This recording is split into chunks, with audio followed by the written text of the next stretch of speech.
প্রতিদিন তিনি পাহাড় থেকে কাঠ কেটে এসে বন্ধু দুধ দহন করে মা বাবাকে তিনি খাওয়ায়। আজকে কাঠ কাটতে কাটতে কাটতে কাটতে বন্ধু অনেক বেশি দেরি হয়ে গেল। অনেক বেশি যখন দেরি হয়ে গেল, তখন তিনি কি করলেন, বাড়িতে চলে আসলেন। বাড়িতে চলে আসার পরে চেয়ে দেখলেন আজকে মা বাবা দুজনের একজন বন্ধু জাগ্রত নেই, দুজন ঘুমিয়ে গেছে রে। এবার ছেলেটা কি করলেন, দুধের পাত্র হাতে নিলেন। কি করলেন? দুধের পাত্র হাতে নিলেন।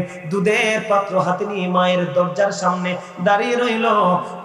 তার ওর যত সন্তান দৌড়ে চলে আসলো, বাবা বাবা গো, তোমার বাবা মা তো ঘুমিয়েছে গো, বাবা আমাকে একটু দুধ দাও না, আমি একটু দুধ পান করব।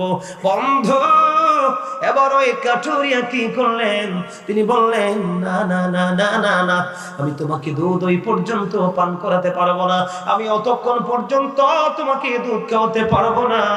কতক্ষণ পর্যন্ত? কই যতক্ষণ না আমি আমার মা বাবাকে দুধ খাওয়াতে না পারবো। ও বন্ধু, এখনকার ডিজিটাল ছেলেরা মানি দেখে ফেলে, এই জন্য লুকাইয়া বউর কাছে দেয়। কথা কয় না কেন? মা যদি দেখে ফেলে সামনে দিয়ে দেয় না, পিছন দিয়ে দেয়। কিন্তু দেখো কেমন ছেলে, কেমন বিবেক, কেমন প্রেম তার সিনায়, কেমন রাসূলের আল্লাহ এবং রাসূলের কথা, ওয়াবিল ওয়ালিদাইনি ইহসানা, মা বাবাকে ভালোবাসো, মা বাবার সাথে উত্তম আচরণ করো, কারণ মা বাবাকে ভালোবাসা ফরজ আর তাদেরকে কষ্ট দেওয়া হারাম। ঠিক জি। এবার কি করলেন? ওই না না বন্ধু, এই কাঠুরিয়া ছেলেটাকে দুধ দিলেন না, বাচ্চাটাকে দুধ দিলেন না। রাত পার হয়ে গেল। সকাল যখন হলো, ফজরের আজান হবে, বাবা মা ঘুম থেকে জাগলেন। বাবা আমাকে দুধ পান করে তার কলেজা ঠান্ডা করলেন।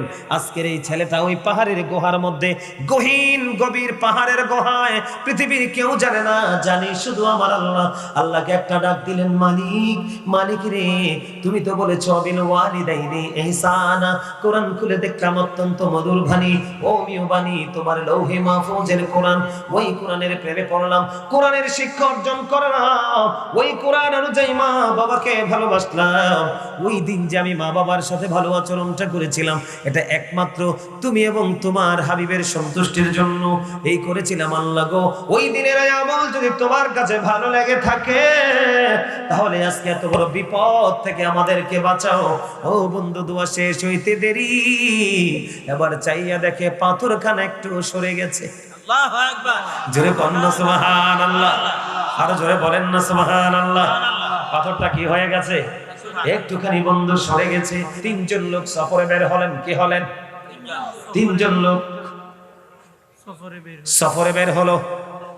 তিনজন লোক যখন সফরে বের হলো, সফরে বের হওয়ার পরে বন্ধু, সফরে বের হওয়ার পরে এবার ঘটনাটা কি ঘটলো?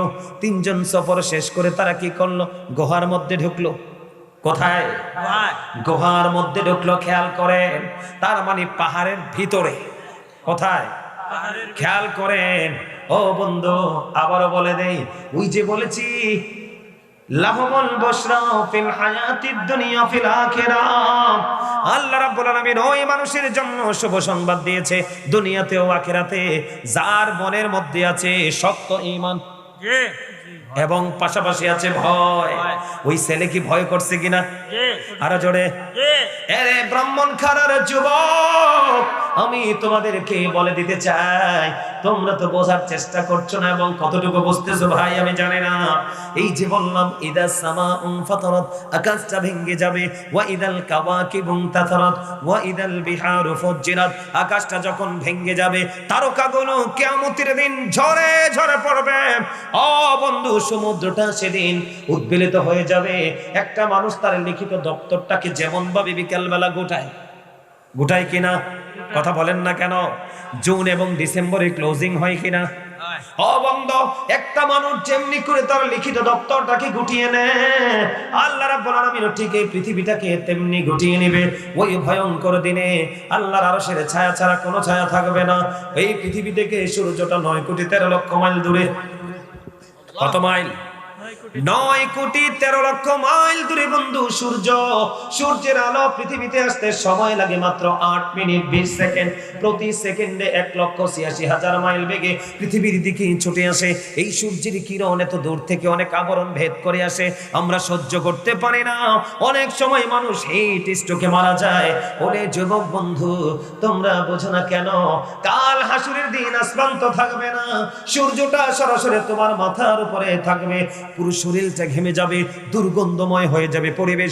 তুমি সেদিন চিৎকার করবে, হাহাকার করবে, কেউ তোমার সেদিন পাশে থাকবে না, কেউ তোমার সেদিন পাশে থাকবে না। সূরা আলে ইমরানের 185 নম্বর আয়াতের শেষ অংশে বলে দিয়েছেন, যাদের চোখে ঘুম বেশি, যাদের পেটে বন্ধ খিদা বেশি, যাদের হৃদয়ে লোভ বেশি, দুনিয়া নিয়ে যারা ব্যস্ত, তাদেরকে বলে দিতে চায়, আমার আল্লাহ বলেছেন আমাল হায়াতুদ দুনিয়া ইল্লা মাতাউল গুরুর। এই দুনিয়ার জিন্দেগি, এই দুনিয়ার ভোগ একটা ধোঁকা, একটা প্রতারণা। কথা বুঝেন না? আমরা যে দুনিয়ার জন্য পড়ে আছি, এটা কি ধোঁকা? কে বলেছে? এবার আসেন ও যুবক, সূর্য তোমার মাথার উপর থাকবে, এত ভয়ঙ্কর হবে পরিবেশ, চিৎকার করবে, তোমাকে সেদিন কেউ সহযোগিতা করবে না। কেন করবে না? তোমাকে আমি বলে দিতে চাই, এই জন্য করবে না। সূরা ইউনূসের 44 নম্বর আয়াতে আমার আল্লাহ বলেছেন, ইন্নাল্লাহা লা ইয়াযলিমুন নাসা শাইআন ওয়ালাকিন্নান নাসা আনফুসাহুম ইয়াযলিমুন। আল্লাহ বলেছেন, আল্লাহ বান্দার উপর জুলুম করে না, আল্লাহ বান্দার উপর অত্যাচার করে না, বান্দা নিজেই নিজের উপর অত্যাচার করে। আল্লাহ বলেছেন আল্লাহু লা ইউহিব্বুজ জালিমিন। যারা অত্যাচারী, আমার আল্লাহ বলেছেন অত্যাচারীকে আমার আল্লাহ পছন্দ করে না, ভালোবাসে না।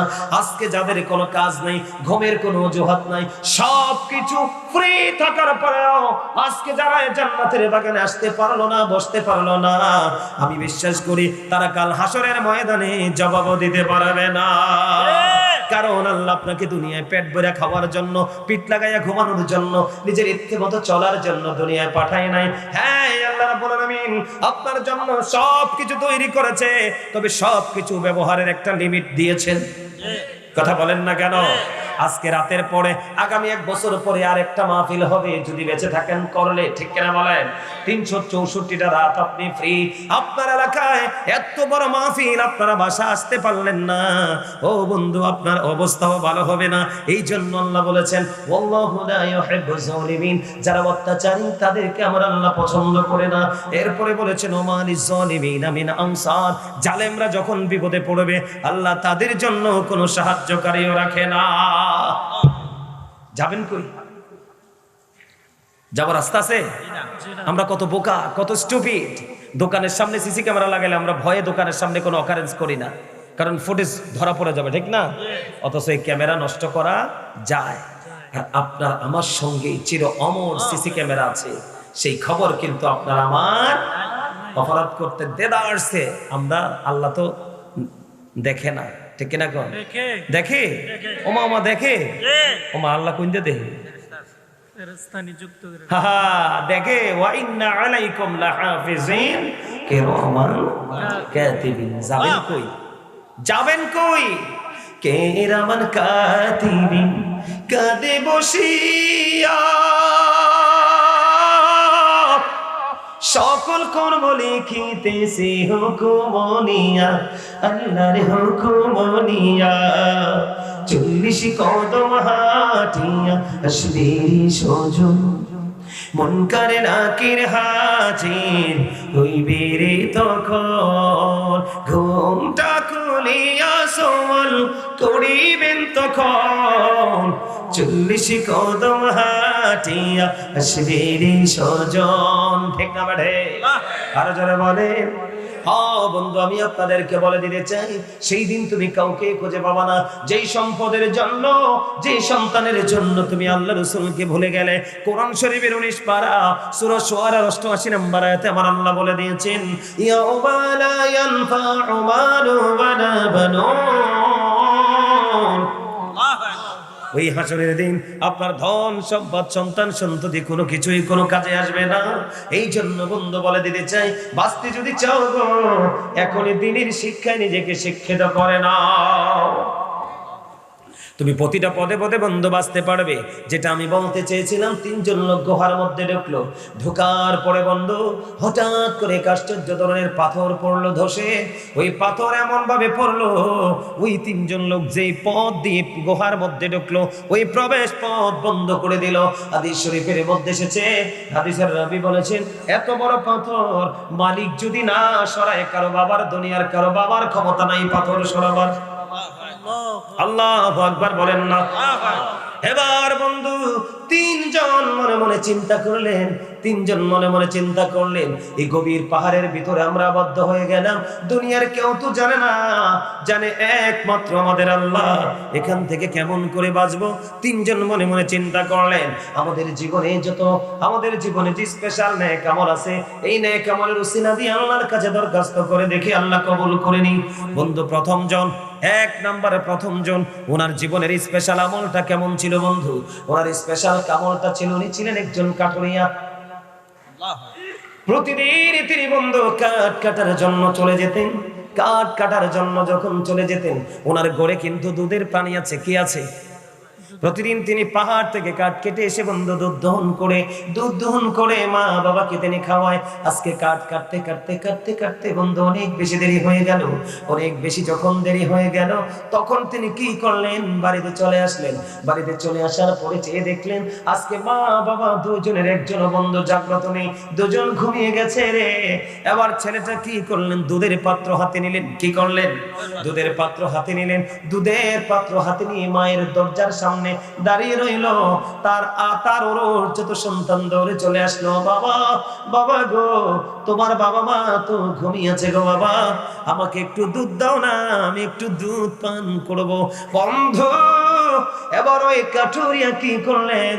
তিনি বললেন, না না না না না না, আমি তোমাকে দুধ ওই পর্যন্ত পান করাতে পারবো না, আমি অতক্ষণ পর্যন্ত তোমাকে দুধ খাওয়াতে পারবো না। কতক্ষণ পর্যন্ত? কই যতক্ষণ না আমি আমার মা বাবাকে দুধ খাওয়াতে না পারবো। ও বন্ধু, এখনকার ডিজিটাল ছেলেরা মানি দেখে ফেলে, এই জন্য লুকাইয়া বউর কাছে দেয়। কথা কয় না কেন? মা যদি দেখে ফেলে সামনে দিয়ে দেয় না, পিছন দিয়ে দেয়। কিন্তু দেখো কেমন ছেলে, কেমন বিবেক, কেমন প্রেম তার সিনায়, কেমন রাসূলের আল্লাহ এবং রাসূলের কথা, ওয়াবিল ওয়ালিদাইনি ইহসানা, মা বাবাকে ভালোবাসো, মা বাবার সাথে উত্তম আচরণ করো, কারণ মা বাবাকে ভালোবাসা ফরজ আর তাদেরকে কষ্ট দেওয়া হারাম। ঠিক জি। এবার কি করলেন? ওই না না বন্ধু, এই কাঠুরিয়া ছেলেটাকে দুধ দিলেন না, বাচ্চাটাকে দুধ দিলেন না। রাত পার হয়ে গেল। সকাল যখন হলো, ফজরের আজান হবে, বাবা মা ঘুম থেকে জাগলেন। বাবা আমাকে দুধ পান করিয়ে তার কলেজা ঠান্ডা করলেন। আজকের এই ছেলেটা ওই পাহাড়ের গুহার মধ্যে, গভীর পাহাড়ের গুহায়, পৃথিবীর কেউ জানে না, জানি শুধু আমার আল্লাহ। আল্লাহকে একটা ডাক দিলেন, মালিক মালিক রে, তুমি তো বলেছো বিল ওয়ালিদাইনি ইহসানা। কোরআন খুলে দেখলাম অত্যন্ত মধুর বাণী, ওমিও বাণী, তোমার লৌহে মাহফুজের কোরআন। ওই কোরআনের প্রেমে পড়লাম, কোরআনের শিক্ষা অর্জন করলাম, ওই কোরআন অনুযায়ী মা বাবাকে ভালোবাসলাম। ওই দিন যে আমি মা বাবার সাথে ভালো আচরণটা করেছিলাম, এটা একমাত্র তুমি এবং তোমার হাবিবের সন্তুষ্টির জন্য এই করেছিলাম আল্লাহ গো। ওই দিনের আমল যদি তোমার কাছে ভালো লেগে থাকে, তাহলে আজকে এত বড় বিপদ থেকে আমাদেরকে বাঁচাও। ও বন্ধু, দোয়া শেষ হইতে দেরি, এবার চাইয়া দেখে পাথরখানা একটু সরে গেছে। আল্লাহু আকবার। জোরে বলেন না সুবহানাল্লাহ, আরো জোরে বলেন না সুবহানাল্লাহ। পাথরটা কি হয়ে গেছে? একটুখানি বন্ধু সরে গেছে। এবার দ্বিতীয় জন, দিনের শিক্ষাটা কেন প্রয়োজন আমি আপনাদেরকে বলে দিতে চাই বন্ধু। দ্বিতীয় জন, ওনার জীবনের আমলটা কেমন ছিল? উনি ওনার একটা চাচাতো বোনকে ভালোবাসতেন। চাচাতো বোনকে ভালোবাসতেন, ওই যে বন্ধু এত বেশি ভালোবাসতেন, সেই মেয়েটাকে কাছে পাওয়ার জন্য সে একবারে পাগল পারা হয়ে গেল। ও বন্ধু, বহুত চেষ্টা করেও মেয়েটাকে সে কাছে পাইল না। একটা সময় জমিনের মধ্যে দুর্ভিক্ষ দেখা দিল। দুর্ভিক্ষ যখন দেখা দিল, মেয়েটার বাবা মার কাছ থেকে মেয়েটি একটু দূরে চলে গেল। এই যুবক 2 নাম্বার যেটা আজকে বিপদে, ওই যুবকটা মেয়েটাকে 200 দিরহাম দিলেন। 200 দিরহাম দিয়ে মেয়েটাকে বন্ধু কাছে চলে গেলেন। হাদিস শরীফের মধ্যে এসেছে ওই 2 নাম্বার ছেলেটা মেয়েটার একবারে উরুর কাছাকাছি চলে গেলেন। যখন উরুর কাছাকাছি চলে গেলেন, যাওয়ার পরে মেয়েটা বলল, যুবক তুমি থামো, তুমি যেখানে আছো সেখানেই তুমি থেমে যাও, তুমি যেখানে আছো সেখানেই থেমে যাও। কেন কেন রে? কই যিনি আমাকে মোহরানা দিয়ে বউ করে ঘরে নেবে, এই সতীত্ব ধরে রাখতে হবে আমাকে, এটা তার হক, তুমি আমার ইজ্জত লুণ্ঠন করো না। ও বন্ধু, মেয়েটা যখন বলল, তখন এই ছেলেটা মেয়েটাকে ছেড়ে চলে গেল এবং যে 200 দিরহাম দিয়েছিল, 200 দিরহামের দাবিও মেয়ে ছেলেটা ছেড়ে দিল।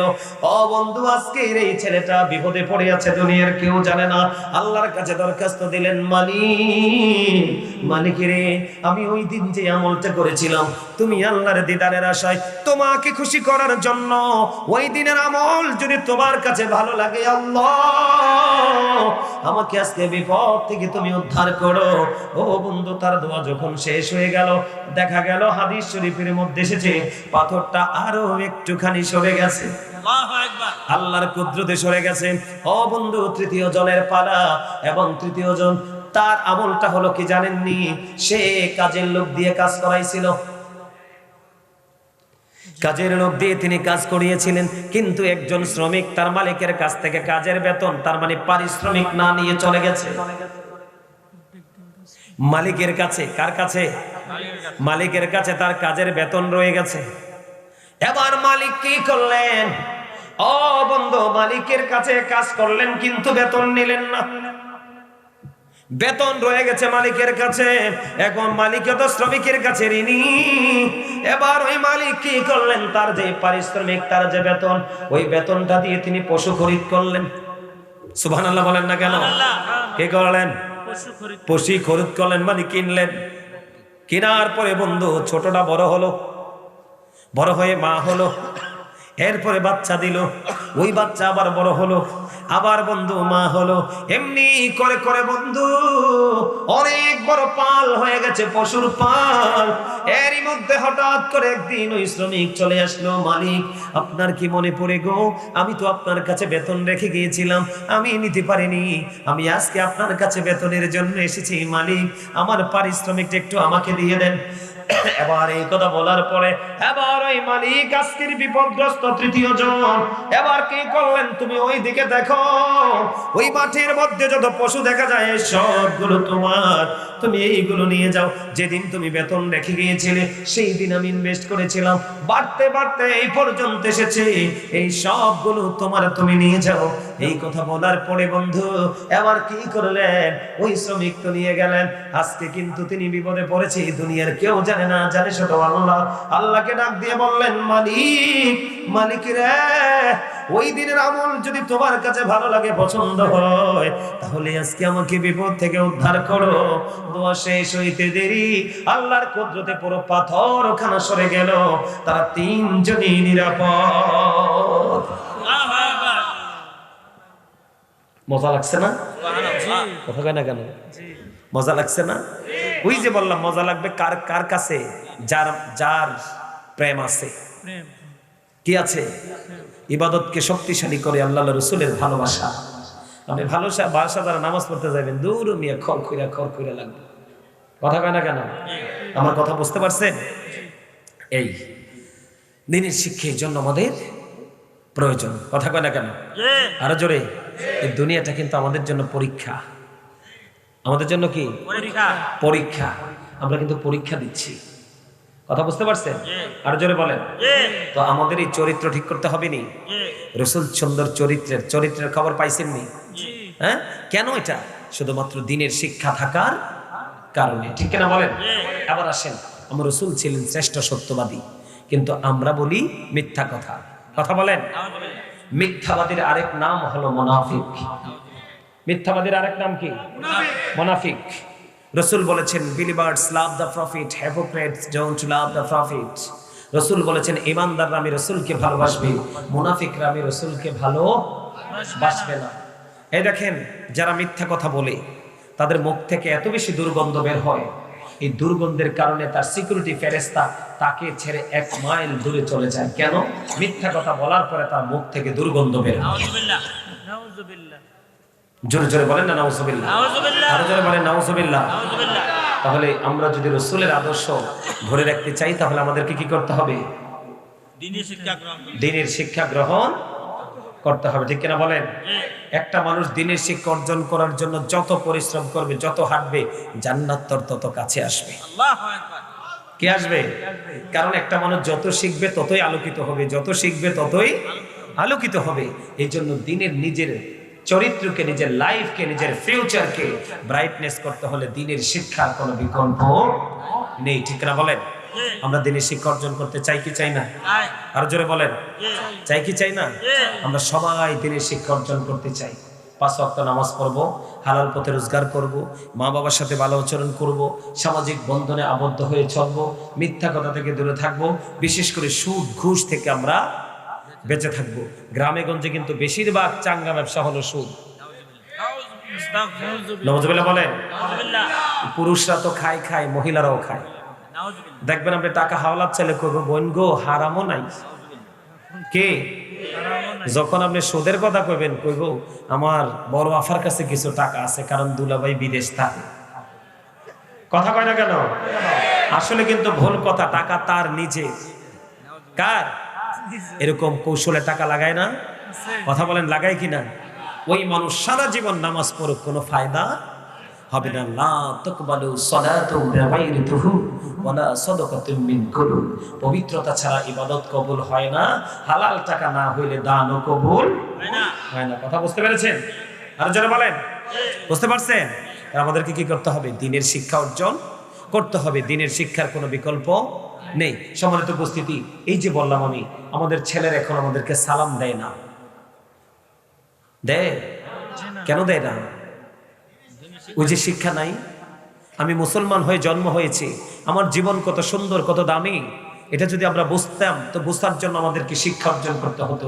আমরা শিক্ষা অর্জন করি না বলেই কিন্তু আমাদের আজকে এই অবস্থা, ঠিক কিনা বলেন? আরো জোরে বলেন, আরো জোরে। মুনাফিকদের ঠিকানা কোথায়? শুধু জাহান্নাম নেই। ইন্নাল মুনাফিকিনা ফি দারকিল আসফালি মিনান নার।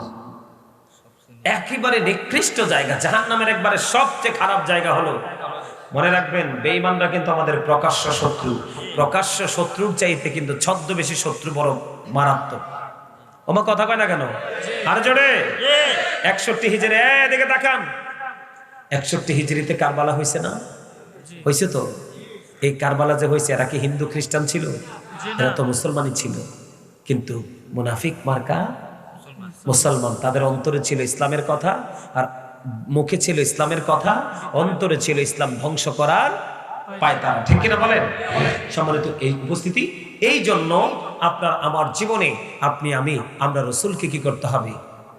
ভালো বাসতে হবে। কারণ আল্লাহ দেখিয়েছে, তুমি যদি তোমার জীবনকে গড়তে চাও, দুনিয়া এবং আখিরাতকে সুন্দর করতে চাও, তাহলে তুমি আমার হাবিবুল্লাহকে ফলো করো। এখন হাবিবুল্লাহকে ফলো করতে হলে যেতে হবে কার কাছে? আল্লাহ রাসূলের প্রেমিক আলেমদের কাছে, ঠিক না বলেন? আমরা যখন ওখানে যাব, দ্বীনের শিক্ষা অর্জন করব, তখন অটোমেটিক্যালি আমরা ওখান থেকে আমরা তাদের সোহবতে নিজেকে নূরানি করে আমরা কি করতে পারবো? সম্মানিত উপস্থিতি, বেশি বেশি করে আমল করবেন। কি করবেন? বেশি বেশি করে আমল করবেন। আল্লাহ রাসূলের প্রতি, আল্লাহর ওলিদের প্রতি প্রেম রেখে আলেমদের কথা শুনে শুনে আমল করবেন। এখানে আপনারা সবই মুরব্বী, যুবক খুবই কম। আমি আপনাদেরকে বলি, কাল হাসরের দিন আল্লাহ রাব্বুল আলামিন আপনার কাল হাসরের ময়দানে বিচার আচারের আগে আল্লাহ রাব্বুল আলামিন ডাক দিবে, রাতের মধ্যবর্তী সময়ে তোমরা কে নামাজ পড়েছিলে? এই নামাজটা কোন নামাজ? তাহাজ্জুদের নামাজ। হাদিস শরীফে আসছে, অল্প কিছু লোক হাত তুলবে। কি? অল্প কিছু লোক হাত তুলবে। যারা হাত তুলবে তাদেরকে বিনা হিসাবে জান্নাতের ঘোষণা দেওয়া হবে। আল্লাহু আকবার। আর যেরকম তাহাজ্জুদের নামাজ পড়ার দরকার আছে নি? মাগরিবের নামাজের পরে একটা নামাজ আছে, সালাতুল আওয়াবিন। কয় রাকাত? কথা বলেন। 6 রাকাত, 2 রাকাত করে করে 6 রাকাত। মাগরিবের নামাজ পড়ে কোনো প্রয়োজন ছাড়া কোনো কথা বলবেন না, সোজা আওয়াবিন পড়তে চলে যাবেন। আওয়াবিন নামাজ যখন পড়বেন, আল্লাহ রসুল বলেছেন মাগরিবের নামাজ শেষ করে অপ্রয়োজনে কথা বলা যাবে না, সোজা তোমরা আওয়াবিন নামাজ পড়বে। একদিন যদি তোমরা সেইভাবে আওয়াবিন নামাজ পড়তে পারো, তোমাদের আমল নামায় 12 বছরের নফল ইবাদতের সওয়াব দেওয়া হবে। জোরে জোরে কোন সুবহান। সম্মানিত উপস্থিতি, আমার লাইন লিখছেন দেন। হ্যাঁ হ্যাঁ, তো মোনাজাত তো করবো, মোনাজাত ছাড়া মাহফিল হয়নি, কোন কথা কয় না কেন? আরো জোরে কোন, আরো জোরে কোন। আরেকটু কথা বলবো নি, শুনবেন? তাহলে তাহাজ্জুদের দরকার আছে না নাই? আরো জোরে, আরো জোরে আছে তো? এবার আসেন, আপনাদের জুমার নামাজ পড়তে যান না মুরব্বীরা, দাদু ভাইরা? আপনাদেরকে বলছি, আল্লাহ রসুল বলেছেন জুমার দিনে কেউ যদি সবার আগে অন্য সব দিনের চাইতে উত্তম রূপে গোসল করে, কি করে? উত্তম রূপে গোসল করে, তারপরে সে সবচেয়ে সুন্দর লম্বা পাঞ্জাবি পরে গায়ে আতর লাগাইয়া সবার আগে হেঁটে হেঁটে সে মসজিদে চলে যাবে, যে সামনের কাতারে বসবে, প্রথম কাতারে বসার কারণে তার আমল নামা একটা সদকার উট কুরবানির সওয়াব দিবে। সুবহানাল্লাহ। এখন আপনি ধীরে ধীরে ধীরে ধীরে নামাজ পড়লেন, সব মানুষ তাড়াহুড়া করে যুদ্ধ করে বের হয়ে গেল, কিন্তু আপনার মধ্যে ওই রকম ধরনের কোনো কি নাই, তাড়াতাড়ি বের হতে হবে ওই রকম কোনো পেরেশানি করার মনোভাব নেই।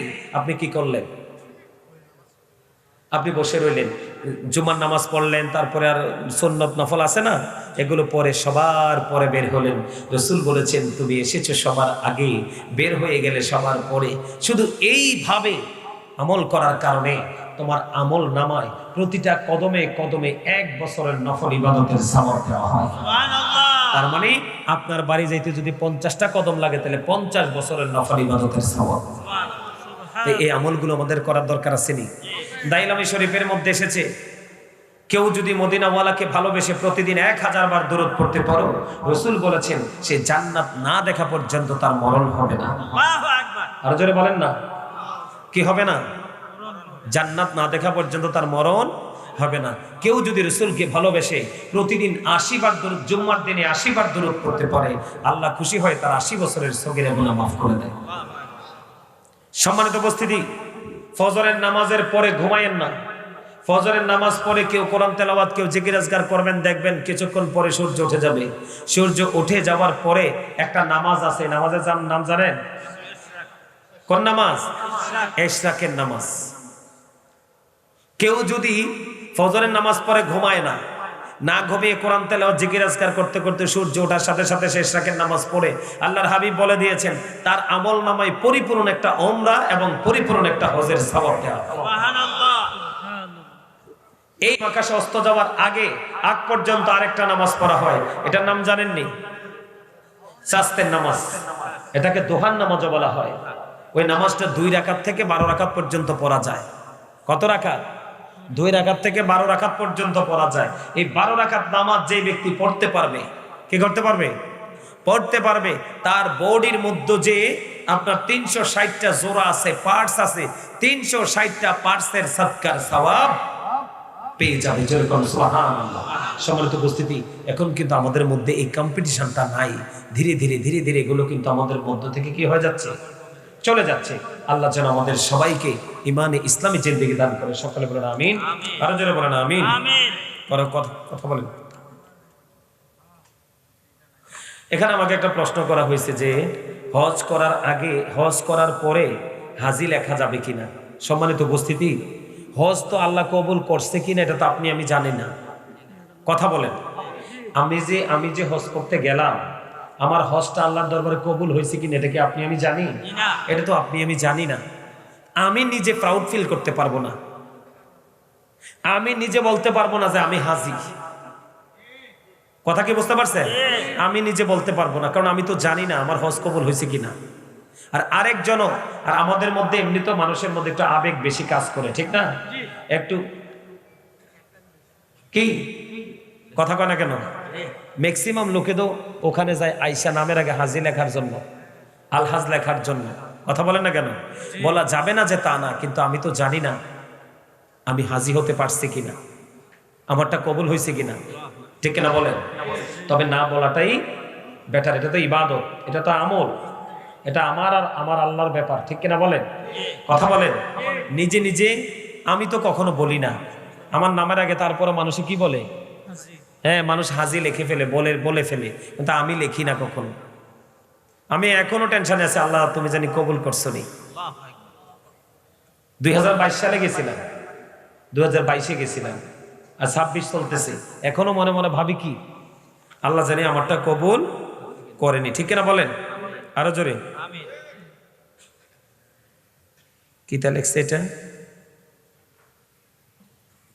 নির্বাচনের প্রচার কাজে হ্যাঁ, অনেক নারীদের সাথে আমার দেখা হয়, সেক্ষেত্রে হাদিস কি বলে? মাগো মা, এই হাদিস করলে তো আরে মাইর তো ধরবো রাস্তায়। কথা কনে কিল নাই, আরে বেকে মিলি কন্যাই দিব দড়ি। কথা কন না। কোন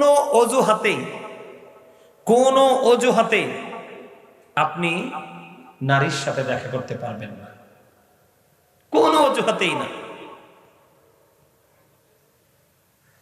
আমরা দেশে কি ইসলামের আইন আছে? কথা কন না, আছে?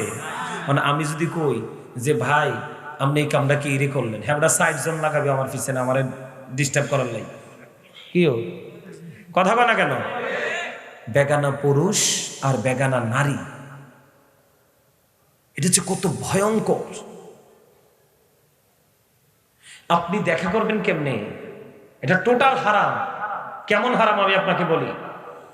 উম্মে মাকতুমের পুত্র আব্দুল্লাহ আমার রসুলের কাছে আসতেছে, কি করতেছে? মাইমুনা সহ আরো নারী আমার রসুলের কদমে আছে। রসুল বলতেছে তোমরা এখান থেকে প্রস্থান করো, তার মানে চলে যাও।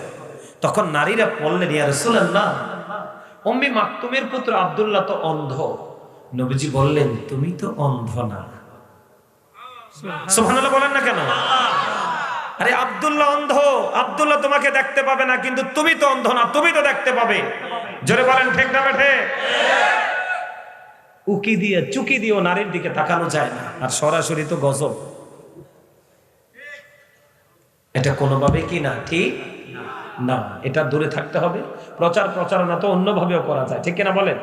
আপনি বুদ্ধি খাটান, ইসলামের আইন মানবেন, ভঙ্গ করবেন না। যদি ইসলামের আইন মেনে কাজ করেন, আল্লাহর অনেক রহমত বরকত আল্লাহ আপনাকে দিবে, ঠিক কিনা বলেন? আল্লাহ আমাদেরকে কবুল করেন, সকলে বলেন আমিন, আর জোরে বলেন আমিন। সম্মানিত উপস্থিতি, আপনারা কি নবীজিকে দাঁড়াইয়া সালাম দেননি? দেন। আমি একটু দিমুনি, দেমো? রাজি আছেন? কেউ আবার রাগ হইতেন না তো? যা, হ্যাঁ দিতা। মাশাআল্লাহ মাশাআল্লাহ। কেন জিজ্ঞেস করছে? অনেকে আমার মন খারাপ করে না? নবীজির সালাম দেওয়া যায় না রে দাঁড়াইয়া বাবু? যায়। Thank you very much. আমাদের রসুল জিন্দা, কি জিন্দা। আমাদের মাঝে যখন কেউ চলে আসে আমরা তাকে সম্মান করি না দাঁড়াইয়া? তো ওখানে কিন্তু আমরা কোনো ফতুয়া দেই না, রসুলের ক্ষেত্রে কিন্তু আমরা ফতুয়াটা দেই, ঠিক না বলেন? এটা করা উচিত না। যার ভাল লাগে নবীজিকে দাঁড়িয়ে দাঁড়িয়ে সালাম দিবে, আমরা কখনো প্রতিহত করব না। করলেই কিন্তু আর আমাকে ইমানদার বলে আমি মনে করি না, ঠিক না বলেন? আমার নবী, আমি নবীকে কিভাবে ভালোবাসবো এটা আমি করব। আপনার নবী, আপনি আপনার রসুলকে কিভাবে ভালোবাসবেন এটা আপনি করবেন, ঠিক না বলেন? আরো জোরে। আমার কথা বুঝতে পারছেন? আপনারা এই বেশি বেশি করে মাহফিলগুলোতে যাবেন, মসজিদে যাবেন, নামাজ পড়বেন। আল্লাহ আমাদের সবাইকে কবুল করেন, সকল আমিন। সম্মানিত উপস্থিতি, এতক্ষণ পর্যন্ত যে আলোচনা করছি, আল্লাহ আলোচনার মধ্যে যে ভুল ত্রুটি হয়ে থাকে, আপনারা কষ্ট পেয়ে থাকেন, আমাকে ক্ষমা করবেন। আর যদি ভালো লেগে থাকে সেটার উপর ভিত্তি করে আমল করবেন।